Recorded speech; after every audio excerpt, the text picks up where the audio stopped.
오늘 우리가 볼 말씀은 열왕기하 4장 8절에서 17절까지의 말씀이 되겠습니다. 4장 8절부터 읽겠습니다. 하루는 엘리야가 수넴에 이르렀더니 거기 한 귀한 여인이 그를 강권하여 음식을 먹게 하였으므로 엘리사가 그곳을 지날 때마다 음식을 먹으러 그리로 들어갔더라. 여인이 그의 남편에게 이르되 항상 우리를 지나가는 이 사람은 하나님의 거룩한 사람인 줄을 내가 아노니 청하건대 우리가 그를 위하여 작은 방을 담 위에 만들고 침상과 책상과 의자와 촛대를 두사이다. 그가 우리에게 이르면 거기에 머물리다 하였더라. 하루는 엘리사가 거기에 이르러 그 방에 들어가 누웠더니 자기 사환 게하시가에게 이르되 이 수넴 여인을 불러오라 하네. 곧 여인을 부르매 여인이 그 앞에 선지라. 엘리사가 자기 사환에게 이르되 너는 그에게 이르라. 내가 이같이 우리를 위하여 세심한 배려를 하는도다. 내가 너를 위하여 무엇을 하랴? 왕에게나 사령관에게 무엇은 구할 것이 있느냐 하니 여인이 이르되 나는 내 백성 중에 거주하나이다 하니라. 엘리사가 이르되 그러면 그를 위하여 무엇을 하여야 할까 하니 게하시가 대답하되 참으로 이 여인은 아들이 없고 그 남편은 늙었나이다 하니 이르되 다시 부르라 하여 부르매 여인이 문에 서니라. 엘리사가 이르되 한 해가 지나 이때쯤에 내가 아들을 낳으리라 하니 여인이 이르되 아니로소이다. 내 주 하나님의 사람이여 당신의 계집종을 속이지 마옵소서 하니라. 여인이 과연 잉태하여 한 해가 지나 이때쯤에 엘리사가 여인에게 말한 대로 아들을 낳았더라. 자, 또 하나의 기적의 이야기가 오늘 본문에 나타납니다. 상세한 기술이 없기 때문에 전부 오해할 수밖에 없지만 어쨌든 엘리사 시대에 나타난 엘리사를 통한 또 하나 하나님의 기적을 보여주는 그런 장면이죠. 배경부터 보면 수넴이라는 것은 이사갈 지파 도시예요. 이스라엘 계곡 지역에 모라산 기슭에 있었다고 합니다. 그런데 엘리사가 이 수넴을 지날 때마다 한 여인의 융숭한 대접을 받곤 했다는 것이죠. 바로 이 그녀는 나그네를 정성껏 대접할 줄 아는 그런 덕 있는 여인이었다. 그래서 말은 귀한 여인이라는 표현은 위대한 여인, 큰 여인이라는 뜻이에요. 즉 재산이 많거나 신분이 높다 하는 것을 의미하죠. 그런데 이 여인이 남편에게 뭐라고 합니까? 항상 우리를 지나는 이 사람은 하나님의 거룩한 사람인 줄 내가 아노니. 엘리사가 이스라엘 계곡과 갈매살 부분을 자주 다녔다는 사실을 이 말을 통해서 항상 우리를 지나가는 라는 말을 통해서 우리가 알 수 있는 것이죠. 그리고 수넴 여인은 이 엘리사를 하나님의 거룩한 사람으로 여겼다. 어떻게 이렇게 여겼는지 모르지만 믿음의 눈으로 봤겠다는 것이죠. 이 거룩하다는 표현은 주로 제사장이나 성전 일에 관련된 사람 혹은 당시 나시린에게 주어지는 수식인데 특이하게도 수넴 여인은 선지자 엘리사에게 이러한 표현을 사용했다는 것도 특별하다고 볼 수 있어요. 그래서 엘리사를 이 여자가 하나님의 거룩한 사람으로 여기고 극진히 섬겼다는 것이죠. 심지어는 엘리사를 위해서 작은 방까지 만들었어요. 방에 침상과 책상과 의자와 촛대를 마련해 두었다. 여기서 말하는 의자는 상징적인 의미가 있어요. 바로 왕의 보좌를 뜻하는 단어예요. 이 정도로 이 여인은 엘리사를 위해서 정성을 다했고 최상의 일을 갖추어 섬겼다는 것이죠. 자, 여기서 우리가 일상적으로 교회를 다니면서 듣는 교훈을 오늘 얻는 거예요. 즉 하나님의 일을 행하는 사역자 혹은 나그네와 같이 도움이 필요한 섬기는 일이 얼마나 귀한 것인가 하는 것이죠. 하나님은 우리가 섬길 때 겸손하고 세심하게 배려하는 것을 기뻐하십니다. 겸손하고 세심하게. 이 두 가지 말 다 실천하는데 굉장히 필요하죠. 수냄 여인이 엘리사를 하나님의 귀한 사람으로 인정하고 그에게 음식과 숙소를 제공하고 이렇게 정성껏 섬기자 하나님이 기뻐하시면서 여인에게 선물을 주신 이야기가 오늘 이야기라는 거예요. 여러분, 하나님이 바라시는 것은 사람에게 보이려는 과시적인 섬김이 아니라 드러나지 않고 조용히 표현되는 겸손한 섬김이라는 것이죠. 말뿐인 섬김이 아니라 어떤 섬김이에요? 세심하게 행동하는 섬김이다. 우리가 이렇게 주변 사람들과 지도자를 섬길 때 하나님은 기뻐하신다는 거예요. 그러므로 우리는 주변에 있는 도움이 필요한 사람들을 겸손하고 세심하게 섬겨야 할 것입니다. 지금 내가 섬겨야 할 사람이 누군지 한번 돌아보십시오. 그리고 그들을 어떻게 구체적으로 섬겨야 할지 생각해보고 그들을 섬길 때 자기 자신이 드러나지 않도록 주의해야 할 것입니다. 조용히 그러나 세밀하게 지속적으로 베푸는 사람이 되십시다. 특별히 하나님이 세우신 지도자를 귀하게 보는 마음을 가져야 돼요. 비판하고 평가하려 하는 그런 행동은 자제해야 된다는 것이죠. 특별히 여러 가지로 쉽지 않은 상황에서 순수하고 충성스럽게 영혼을 돌보는 교회의 지도자들이 있으면 섬겨야 될 것입니다. 그들에게 필요한 것이 있을 때 과하지 않으면서 정성스럽게 그들의 필요를 채워주는 것도 섬김의 한 종류가 된다 하는 것이죠. 이제 11절 보겠습니다. 하루는 엘리사가 거기에 이르러 그 방에 들어가 누웠더니 자기 사환 게하시에게 이르되 이 수냄 여인을 불러오라 하니 곧 여인을 부르매 여인이 그 앞에 선지라. 엘리사가 자기 사환에게 이르되 너는 그에게 이르라. 내가 이같이 우리를 위하여 세심한 배려를 한도다. 내가 너를 위하여 무엇을 하랴? 왕에게나 사령관에게 무슨 구할 것이 있느냐 하니 여인이 이르되 나는 내 백성 중에 거주하나이다 하니라. 자, 이들의 대화가 시작됩니다. 11절 처음에 하루는이라는 단어 8절에 의해서 또다시 나타나면서 이야기가 새로운 국면에 접어드는 것을 보여주죠. 엘리사는 자신을 이렇게 극진히 대접하는 수냄 여인을 부릅니다. 이 수냄 여인이 엘리야 앞에 왔는데 직접 대화하지 않아요. 게하시를 통해서 이야기를 나눈 마치 왕이 백성을 대하는 태도 같아 보이죠. 직접 대화하지 않죠. 그러면서 물어봅니다. 왕에게나 사령관에게 무슨 구할 것이 있느냐. 이건 뭐냐면 지위가 다른다는 거죠. 그 자신이 무슨 큰 선물을 줄 수 있는 듯 위험 있게 그렇게 여인에게 말하는 거예요. 그런데 놀랍게도 이 여인은 엘리사의 성의를 정중하게 거절합니다. 내가 이같이 우리를 위하여 세심한 배려를 하는도다 하는 표현은 원래 떨리다라는 뜻이거든요. 즉 여인이 경외감에 가득 차서 성심을 다해 왕처럼 그렇게 대접했다는 의미를 가지고 있는 거예요. 그러니까 엘리사도 감사하잖아요.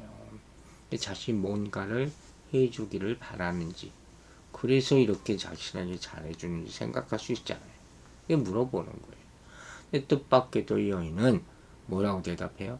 나는 내 백성 중에 거주하나이다 하면서 엘리사의 호의를 거절합니다.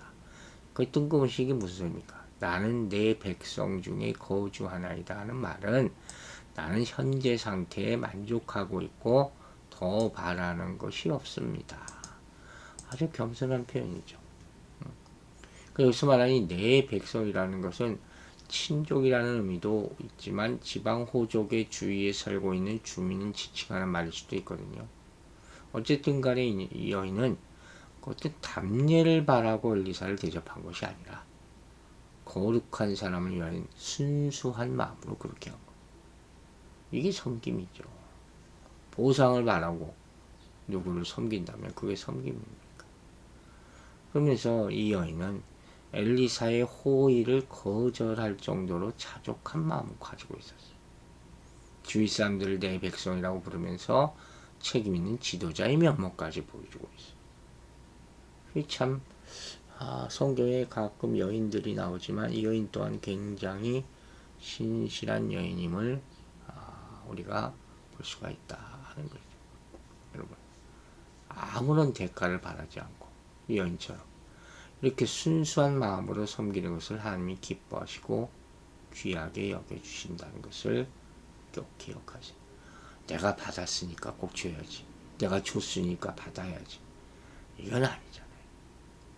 이 여인처럼 다른 사람을 도울 때는 어떤 보상도 바라지 말고 하나님께 받은 은혜에 감사하며 자신이 가진 것을 조용히 나눌 수 있게 되기를 바랍니다.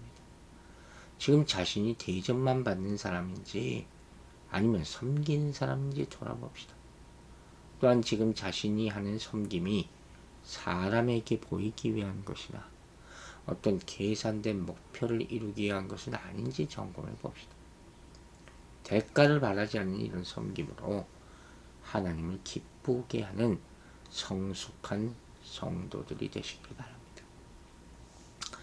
이제 14절부터 16절까지 보겠습니다. 엘리사가 이르되 그러면 그를 위하여 무엇을 하여야 할까 하니 게하시가 대답하되 참으로 이 여인은 아들이 없고 그 남편은 늙었나이다 하매. 자, 엘리사는 수넴 여인에게 답례를 하고 싶었던 거예요. 자기가 이렇게 항상 대접을 받으니까. 그런데 이 사환 게하시가 뭐라 그래요? 남편이 늙었고 여인에게 아들이 없다. 이 집안에도 문제가 있는 거예요. 여러분, 문제 없고 고민 없는 가정이 어디 있습니까? 다 풍족하고 다 좋아 보여도 어느 가정이나 문제과 부족함이 있는 거예요. 그래서 엘리사는 수넴 여인을 다시 부르죠. 그리고 엘리사 이야기를 듣고자 방문 앞에서는 이런 태도, 예의를 갖추고 경청하는 모습이죠. 그러자 엘리사는 바로 이 여인에게 아들을 갖게 될 것이라고 예언합니다. 이 과정이 디테일이 없어서 좀 의아해할 수도 있지만 어쨌든 구체적으로 한 해가 지나 이때쯤에 아들을 얻을 것이다. 직역하면 생명의 시간 이때쯤에 하나님의 사람을 만난 시간이 생명의 시간이 되었다. 의미심장하죠. 이건 계절로 따지면 생명의 시간은 또 봄이거든요. 봄이 돌아간다. 한 해가 바뀐다.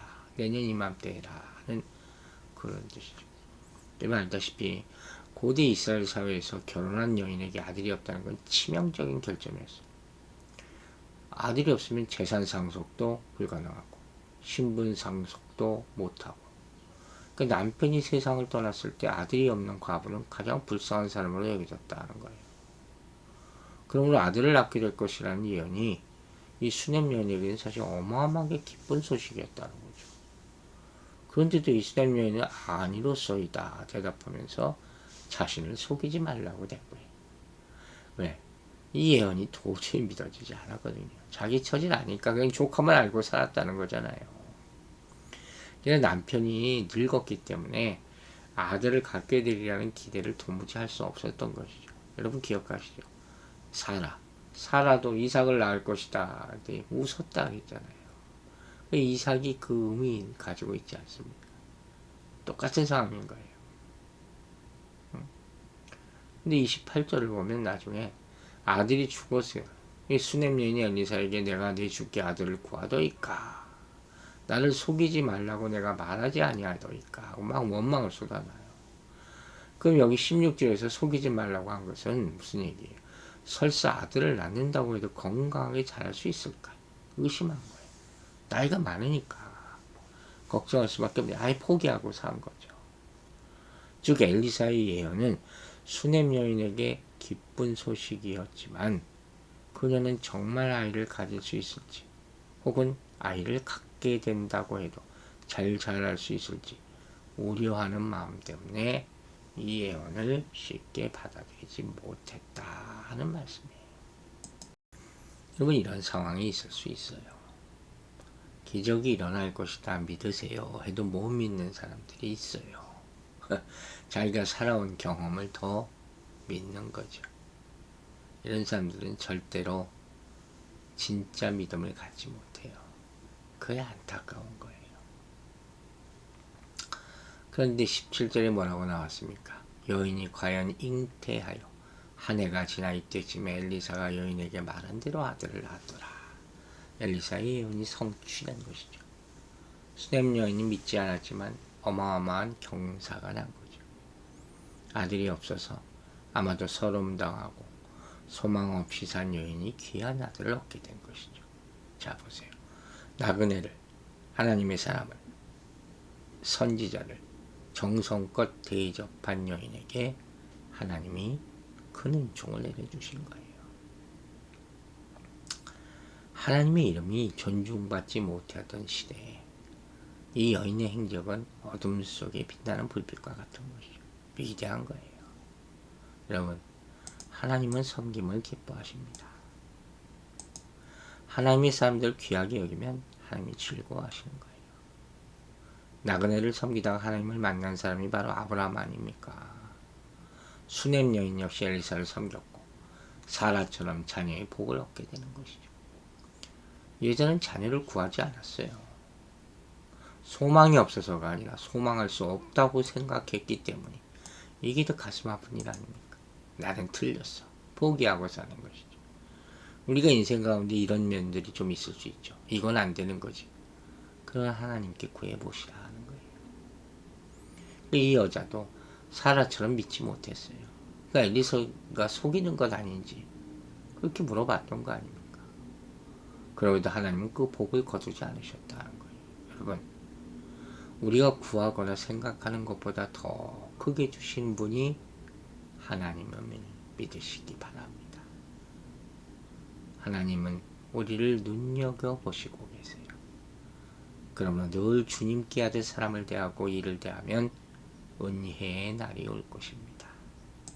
우리가 하나님을 특별히 경외하는 사람을 섬길 때 하나님은 우리 믿음에 부족한 부분이 있을지라도 당신이 약속하신 것을 친히 이루어 가시는 분이에요.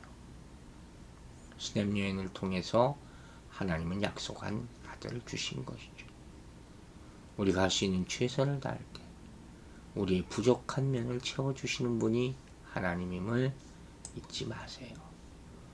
우리가 겸손히 교회를 섬길 때 하나님은 우리의 약한 부분을 채워주시며 오히려 그것이 축복이 되는 경험을 하게 해주실 것입니다. 기도하겠습니다. 아버지 하나님, 오늘도 이 기적의 말씀을 보게 하고 듣게 하심을 감사드립니다. 우리가 섬길 때 하나님을 섬기고 하나님의 종을 섬길 때 하나님께서 우리를 위해 역사하시는 것을 보게 하심을 감사드립니다. 우리의 섬김이 하나님이 바라시는 겸손한 섬김, 말뿐이 아니라 세심하게 도움이 필요한 사람을 섬기는 그런 섬김이 되게 하여 주시옵소서. 우리가 포기한 인생의 부분이 있습니까? 아버지, 이것도 하나님이 보고 계심을 믿고 구하고 얻게 하여 주실 줄로 믿습니다.